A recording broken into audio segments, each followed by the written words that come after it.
আমাদের জীবন থেকে 2024 সাল চলে যাচ্ছে। সেখান থেকে আপনারা কি শিক্ষা নিলেন? আমি তো অনেক কিছু শিক্ষা নিলাম।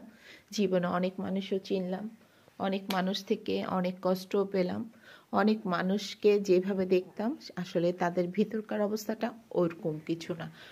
তো এই 2020 সাল থেকে 24 সাল পর্যন্ত আমার জীবনে অনেক কিছু ঘটনা ঘটে গেছে। আমার জীবনে অনেক উত্থান পতন চলে আসছে। 4টা বছরে আমি জীবনে অনেক উত্থান পতনের উপর দিয়ে দিন কাটিয়েছি। অনেক মানুষের থেকে অনেক কিছু শিখেছি।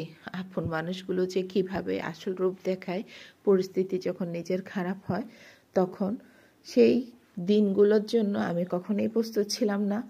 আমার হাজব্যান্ডকে নিয়ে আমি জীবনে অনেক কষ্ট করেছি, অনেক কষ্ট। কিন্তু আমার জীবনে অর্থনৈতিক অবস্থাটা কখনো টকঝক নড়বড়ে ছিল না। এখন যে অবস্থাটায় আমি আসছি তাতে করে অর্থনৈতিক অবস্থার কারণেই অনেক মানুষের মুখোশ খুলে গেছে। কারণ আমি দেখা গেছে এত উদার মনের মানুষ ছিলাম, আমার জবের পারপাসে, আমার বিজনেসের পারপাসে দেখা গেছে আমি অনেক ওই সুবাদে অনেক টাকা কামিয়েছিলাম একটা সময়।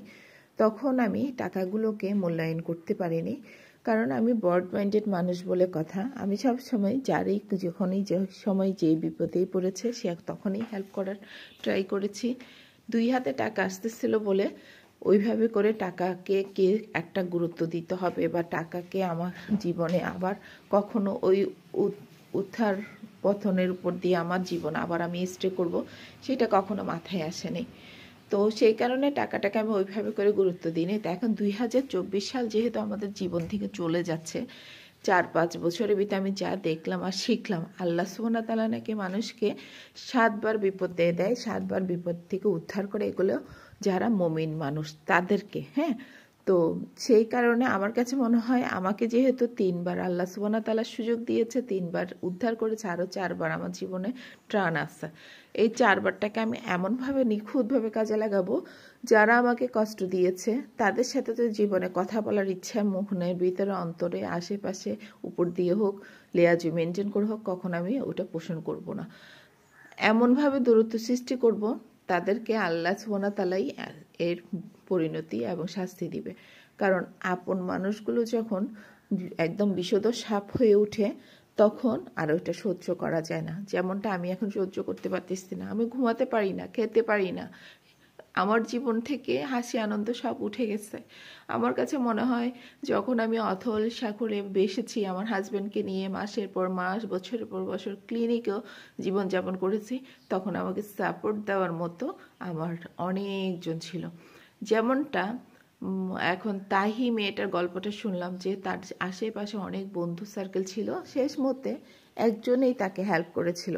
আমার জীবনও সেরকম একটা পরিস্থিতি ছিল। আমার হাজব্যান্ড যখন অসুস্থ ছিল, খুবই বিপদের উপর দিয়ে দিন যাচ্ছে, ঘুম নাই, নিন নাই, খাওয়া নাই, দাওয়া নাই, ব্রেন টিউমার হয়েছে, ক্যান্সার হয়েছে তার।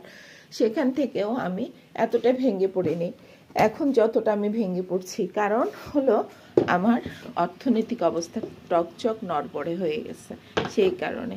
তো সবচেয়ে বড় দুর্বলতা কি জানেন? এক হলো তার ফ্যামিলি মেম্বার যদি তাকে কষ্ট দেয় সেটা কখন সে টলারেট করতে পারে না। 2 হলো তার অর্থনৈতিক অবস্থাটা যদি তার খুব টকঝক এবং নড়বড়ে হয়, সেইটাও মানুষ কখনো নিতে পারে না। এখন আমার জীবনে